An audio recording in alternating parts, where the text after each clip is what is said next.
The sun had barely lifted over the horizon when I stepped out onto my land, the cool morning breeze brushing against my light beige cowboy hat. Mornings on the farm were supposed to be peaceful, horses grazing, birds cutting through the quiet, and the kind of silence a man earns after years of hard work. But today, something felt wrong the moment my boots touched the grass. The earth was ripped up. Fresh tire marks carved deep through my field. I followed the mangled trail, frustration building with every step, until the scene opened up in front of me, and my stomach dropped. A gray HOA SUV, big and shiny, with HOA clearly marked on both doors, sat parked in the dead center of my field like it was official property. Grass flattened. Soil ruined. Weeks of growth crushed under its tires. And on the windshield, scrawled in thick red lipstick, a message dripping with entitlement. I'll park wherever I want. Karen. Again. The self-appointed queen of the neighboring HOA. The woman who treated my farm like overflow parking. And the person who had pushed me far past my patience.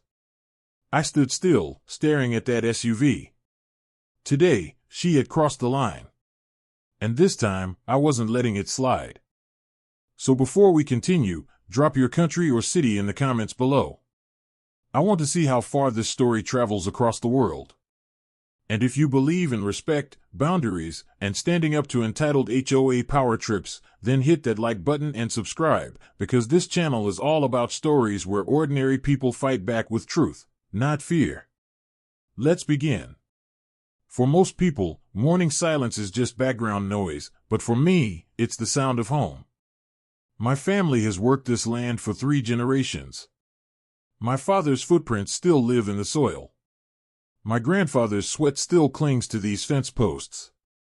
And every sunrise, I feel them walking with me as I check the barns, touch the cold metal of the gates, and breathe in the smell of earth that belongs only to men who've earned it. My land isn't just property. It's legacy. It's memory. It's identity. That's why every intrusion feels personal. A few months back, things were different. The HOA community next to my farm had just expanded, building modern houses with glass windows, electric fences, and people who believed rules were optional if they had money. I didn't mind them, I kept to myself. But every community like theirs has one person who makes trouble for everyone else. In this case, her name was Karen. I met her the first time she parked her shiny SUV on the far edge of my field. That day, she stepped out wearing sunglasses bigger than her face, holding a tiny dog that looked more scared than she did. When I approached, she didn't look nervous. She looked annoyed, as if I had interrupted her royal stroll.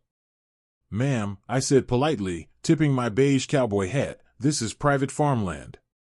You're parked on my crop line." Without even glancing at the land she'd crushed, she waved her hand dismissively. "The HOA roads are too tight today. I can't risk someone scratching my SUV." I blinked, unsure if she was serious. "Ma'am, this isn't parking for the HOA. This is my field."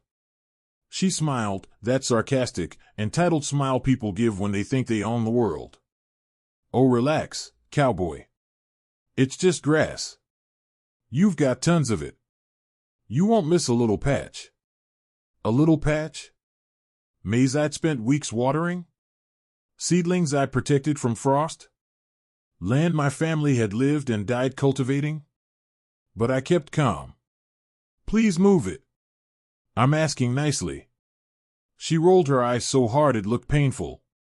"Fine. But you should really consider opening space for us. We're neighbors, you know." Then she drove off like she'd done me a favor. At that moment, I thought that was the end of it. But I was wrong, very wrong. Because that day was just the beginning. And Karen never repeats a mistake only once. For a few days after our first encounter, things stayed quiet. I thought maybe, just maybe, Karen had understood the meaning of boundaries. But entitlement doesn't disappear. It waits. It grows. And then it shows itself louder than before. One Monday morning, as I stepped out to feed the horses, I heard an engine rumble where no engine should have been. I walked toward the south fence, and there it was again, the same gray HOA SUV with HOA painted on the side, parked halfway inside my grazing area. This time, it wasn't just Karen. 2 other HOA residents were standing with her, arms crossed, gossiping like my land was their picnic spot. I stood there for a moment, watching them laugh, watching Karen's little dog run across my grass like it was in a public park. My jaw tightened. My patience thinned. When I approached, Karen smirked. "Oh, cowboy. Relax. We're not staying long." I kept my voice steady. "This is private property. You're trespassing again." One of the HOA men scoffed. "Come on, man. This place is huge. What's the big deal? You're not even using this section." That's the sentence people say when they've never worked a single day on real land. I pointed at the flattened tire ruts sinking into the soil. "You're damaging my crop line. This section is seeded." Karen shrugged. "Well, maybe plant it somewhere else." Then she laughed. They eventually left, but tire damage remained like scars across the earth. The next day it happened again. Then again. Then worse. Karen didn't just park, she started inviting her friends to use my farm as a shortcut to bypass HOA traffic. Cars would roll through, engines humming, wheels slicing across my grass. I caught them on camera, 4 SUVs, headlights bright, driving like they owned the path. It was less a shortcut, more a parade of carelessness. So I put up a sign, "Private property, no entry." Karen ripped it out. I placed a chain across the back entry point. She cut it with bolt cutters. Every time I enforced the law, she found a new way to break it. Not because she needed to, but because she wanted to show she could. And when I confronted her again, this time with photos, dates, and warnings, she smiled sweetly and said the words that finally revealed who she really was. "Your farm makes our neighborhood look rustic. Honestly, you should be grateful we're using it. It gives your place purpose." Purpose? This land had purpose long before her HOA existed. But Karen wasn't done yet. She was only warming up, and the real damage was right around the corner. Entitlement has a pattern. It starts with disrespect, grows into annoyance, and eventually becomes destruction. And Karen's next move? It wasn't just trespassing, it was war. It happened after a night of steady rain. The soil was soft, freshly watered, perfect for new crop growth. I stepped out early that morning, expecting to see healthy green stretching across my field. Instead, I heard the loud revving of an engine, stuck. Not moving. Not stopping. Just spinning. I walked toward the noise, and when I turned the corner of the barn, the scene hit me like a punch to the chest. Karen's gray HOA SUV, the same one marked with big, bold HOA letters, was buried halfway into my soft soil. Mud splattered across the sides, deep ruts cut into the ground, the front tires dug so deep the SUV looked like it was being swallowed. But that wasn't the worst part. Karen had found my irrigation lever, a lever clearly marked with private equipment, "Do not touch," and she had cranked it fully open. Water was gushing through the pipes, flooding the entire section. My seedlings, my fresh sprouts, my week of work, drowning under a lake she created. Karen stood beside her car, arms flailing, screaming at her phone like she was the victim of some natural disaster. When she saw me, she pointed dramatically. "This," she shouted, slipping slightly in the mud, "this is your fault." I stared at her, stunned. "My fault? You turned the irrigation on." She scoffed. "I washed my tires a little. How was I supposed to know the ground was this weak? You should have reinforced it. Now my SUV is ruined." I walked closer, inspecting the damage, the ground carved open like a wound. Water flooding everywhere. Thousands of rupees of crop loss in seconds. "Karen, you trespassed. Again. And now you've damaged." "Stop," she snapped. "Don't blame me for your poor land maintenance." Before I could respond, 3 HOA board members arrived. Clipboards in hand. faces full of judgment. Not at Karen, at me. One of them pointed at the muddy field. "This is a safety hazard. You should have posted warnings." "I did," I replied. She ignored them. Another board member shook his head. "Regardless, her vehicle is damaged on your land. You might be responsible." My fists curled, but I kept calm. She had no right to be here. Karen folded her arms smugly. "You should pay for the damages.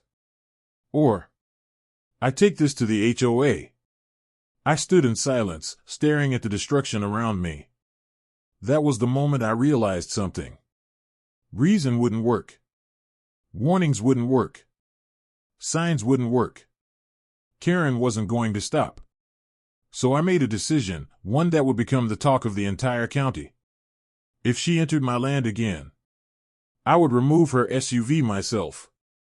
By the time the water had drained and the mud had settled, I knew something had to change. Karen wasn't just trespassing anymore, she was testing the limits of my patience and the law.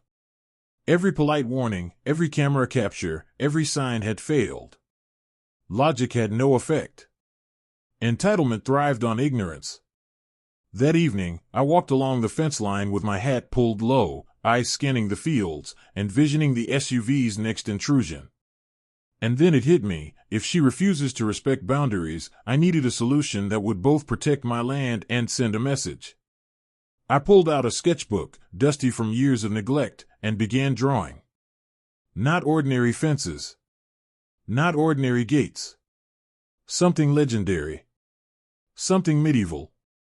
Something powerful. A catapult. Not just any catapult, a massive wooden trebuchet, reinforced with steel, capable of lifting and moving objects the size of her precious gray HOA SUV. Over the next few days, I gathered materials. Thick oak logs for the frame, dragged by my old horse, Whiskey. Massive ropes and pulleys, strong enough to lift hundreds of kilograms. Metal reinforcements for joints and tension points. Counterweights, heavy stones, and a testing boulder, carved from river rock. Every evening, lantern light flickered across the structure as I hammered, welded, and adjusted. Sparks flew.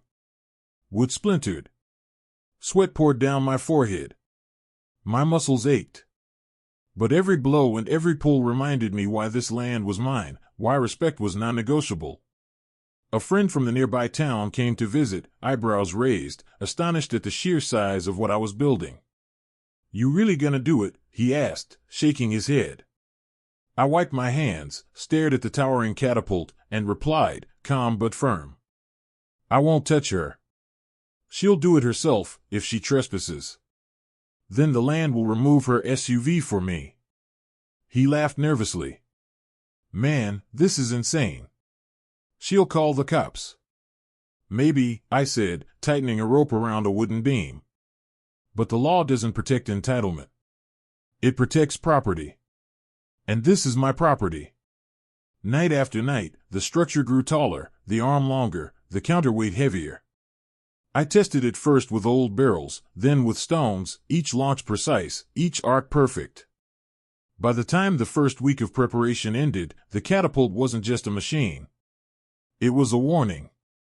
A monument of boundaries and consequences. A silent declaration to anyone who thought my land was theirs for the taking.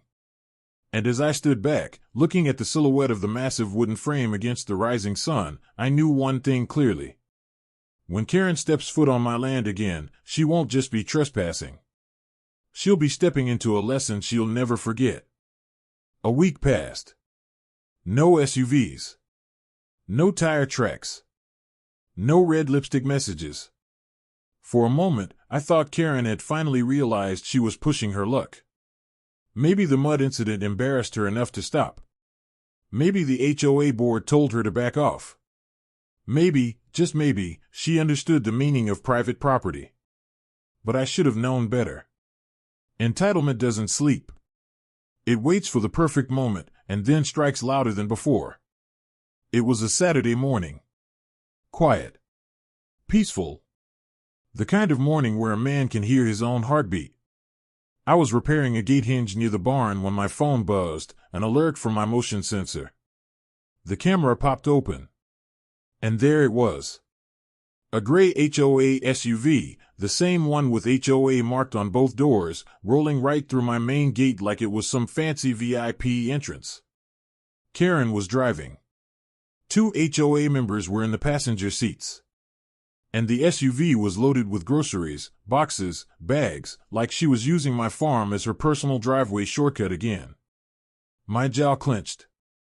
She didn't just trespass today, she trespassed boldly, proudly, without hesitation. She accelerated straight across my grass, the same grass she had drowned, crushed, and ruined multiple times. I stepped out, blocking her path, one hand resting on my belt, the other tipping my light beige cowboy hat down to shade my eyes. Karen rolled down the window, smirking. "Oh look, the sheriff of the cornfield is here." I didn't react. "You're trespassing again." She popped a piece of gum in her mouth and spoke like she was addressing a child. "I'm in a hurry. HOA traffic is blocked. This is quicker. I told you, stay off my land." She leaned back, arms crossed. "Or what? You'll put up another little sign I can tear down?" One of the HOA men laughed. "This land is empty anyway. What's he even protecting?" Karen raised a brow, mocking me. "You know what, cowboy? If you don't want people driving here, maybe make your land less convenient." She revved the engine, purposely spraying dirt toward my boots. That was it. Enough warnings. Enough politeness. Enough being the nice guy.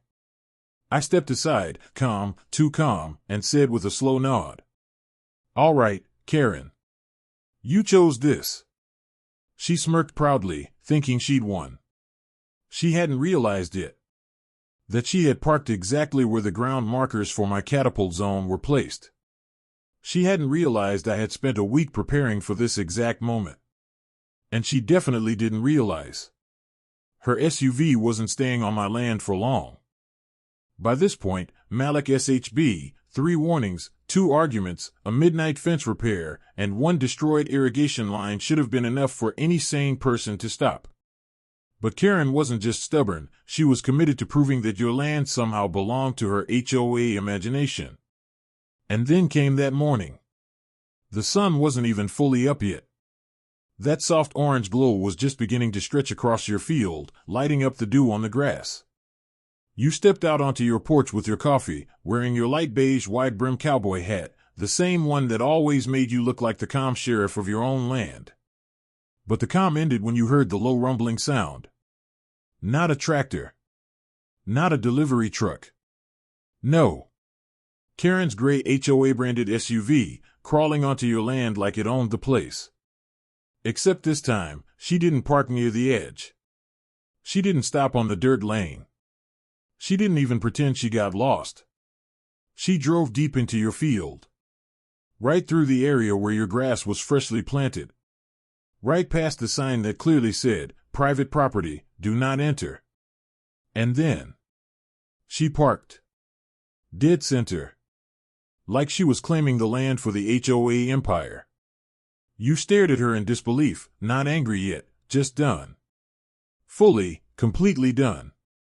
Karen stepped out of the SUV, sunglasses on, HOA clipboard in hand, acting like she was auditing your property. Since you refused to talk to the HOA, she shouted from across the field, "I'm notifying you that this area violates our neighborhood parking standards." You didn't even respond. You just looked at your land, looked at the tire tracks, looked at your damaged grass. And then something changed inside you. Not rage. Not spite. Resolve. You realized. Talking to her won't work. Warnings won't work. Reason won't work. Signs won't work. But something else might. Something big. Something undeniable. Something she could never ignore, challenge, erase, or HOA fine her way out of. And right there, while sipping your coffee in the morning breeze, you made the decision. You were going to build a catapult. A real one. A giant one. and Karen's SUV was going to fly. You didn't say a word. You simply turned around, walked back into your shed, and started planning. Because if Karen wanted to treat your land like a launching pad, well, you were going to give her exactly that. The decision was made. And once you make a decision on your land, it becomes law. You walked straight into your workshop, that old wooden shed filled with tools, dusty blueprints, ropes, pulleys, spare timber, and every mechanical idea you've ever built over the years. The moment the door closed behind you, the outside world faded. It was just you, your tools, and justice. The kind of justice Karen couldn't find, threaten, or paperwork her way out of. You pulled off your cowboy hat, hung it on the wall hook you always used, and spread a massive sheet of paper across your work table. Then, slowly, confidently, you started sketching. A frame. A reinforced arm. A tension system powerful enough to lift a full-sized SUV. No shortcuts. No jokes. A real catapult, engineered with precision. The shed echoed with the metallic rhythm of your tools. The buzz of the saw. The crack of splitting timber. The thump of a mallet. The grind of a drill biting into oak. This wasn't anger. This was craftsmanship. Every cut was measured. Every beam sanded smooth. Every bolt tightened until the metal sang. Hours turned into days. When the sun rose, you were out there working. When the sun set, you lit the lanterns and kept going. Sweat on your forehead. Dust on your shirt. Determination in your eyes. Neighbors drove by and slowed down, watching you assemble what looked like a medieval war machine. "What on earth are you building?" one asked. You didn't even look up. "Justice," you said. Word spread. Some thought you were crazy. Others thought you were a genius. But everyone agreed on one thing. Karen had pushed the wrong man too far. By day 4, the structure stood taller than the roof of your shed, a massive wooden titan anchored with steel support plates, thick rope bundles, a reinforced launching cradle, and an arm so heavy that it took both hands just to lift into place. You stepped back, wiped the sweat off your brow, and admired it. A catapult built with the precision of an engineer. And the purpose of a man done being pushed. The mechanism? Beautiful. A coil tension system hooked to a manual crank. A reinforced sling cradle shaped exactly to hold the vehicle. A release latch strong enough to handle the shockwave of raw force. You tested it first with hay bales. Then with wooden crates. Then with a rusted old engine block. Each test flew further. Higher. Cleaner. Until you finally smiled beneath your mustache and muttered, "Yeah, this'll do." And the timing? Perfect. Because on the morning of day 5, you heard that familiar engine rumbling down your dirt path again. Karen was coming. And this time, your field wasn't just ready. It was waiting for her. The sun had barely cleared the horizon when I saw her. Karen's gray HOA SUV, with those bold HOA letters staring me down, creeping along the dirt path. She had no idea what awaited her. Her smug confidence, her sense of entitlement, every smirk, every dismissive glance, all about to meet consequences she would never forget. I tipped my wide brim hat low, walking out to the field, hands steady at my sides. My boots sank slightly in the early morning dew, but I didn't hesitate. The catapult loomed behind me, a massive silhouette of oak and steel, gleaming in the rising sunlight. Counterweights hung like pendulums of fate. The sling cradle swayed slightly in the breeze, ready. Karen stepped out of the SUV, clipboard in hand, sunglasses reflecting the morning sun. She waved dismissively. "Still building that thing, cowboy? You really think this will scare me?" I didn't answer. I simply pulled out my phone and played the recorded trespass warnings, the footage of her rolling over my crops, the messages she had scrawled in lipstick. Her eyes flickered. A shadow of doubt crossed her face, quickly replaced by arrogance. She laughed. "Nice try. I'm still parking where I want." I nodded slowly, calmly, like a man who had done this before. Then, step by step, I guided her SUV onto the catapult cradle. Straps and pulleys held the vehicle firmly, ensuring it wouldn't slip. The counterweight groaned under its mass. I adjusted the release mechanism one last time. She started screaming. "This is illegal. You can't do this." I leaned close and said, quietly, every word deliberate, "Neither is trespassing. You've been warned. You chose this." The sheriff, who had been watching from a safe distance, shook his head but didn't intervene. Legally, this was property being defended. And she had given me every reason.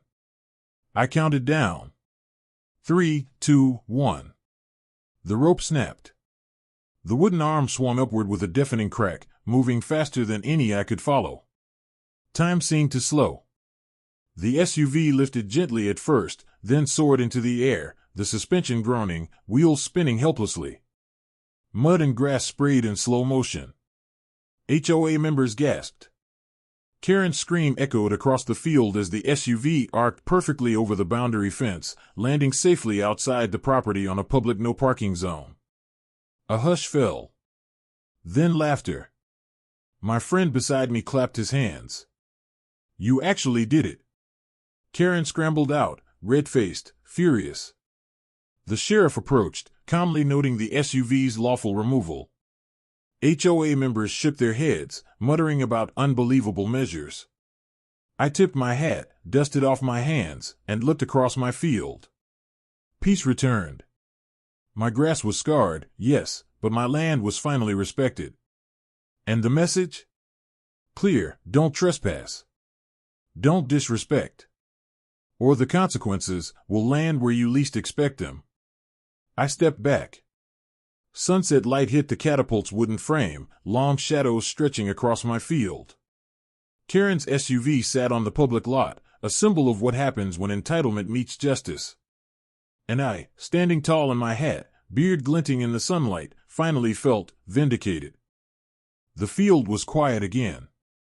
The mud, the tire marks, the wrecked irrigation, all remnants of Karen's repeated trespasses, now felt like evidence of a lesson finally learned. I walked slowly across the grass, my light beige cowboy hat tilted against the afternoon sun, surveying the land that had belonged to my family for generations. The sheriff had stayed until everything was documented. Karen, still fuming, had been cited for repeated trespassing and property damage. The HOA board members muttered under their breath, realizing that encouraging entitlement had consequences, legal ones. Even their president had to swallow pride and apologize for turning a blind eye to Karen's audacity. Neighbors, who had once whispered about my crazy catapult plan, now nodded in respect. Some came over, shaking my hand, marveling at how a man could combine patience, ingenuity, and courage to defend what's rightfully his. I stepped back toward the catapult, watching the shadows stretch long across the field. Its massive oak frame, counterweights, and worn ropes were more than a machine. It was a symbol of boundaries, respect, and consequences. Karen's gray HOA SUV rested outside the property, perfectly intact but marked forever in the story of justice done right. I lifted my hat, letting the sunlight catch the brim, and whispered to myself, respect is earned, not stolen. And that's the truth every person who walks onto someone else's land should understand. When you ignore clear warnings, violate boundaries, and treat property as yours by default, the land will fight back. Sometimes with words. Sometimes with laws. And sometimes with a little bit of ingenuity that leaves no room for excuses. For those watching this story, remember, justice doesn't always roar, sometimes it flies. If you believe in standing up to entitlement and protecting what's yours, drop your city or country in the comments, hit the like button, and subscribe. Real people defending truth over power deserve to be seen. Because in the end, boundaries matter. Respect them. Or face the consequences.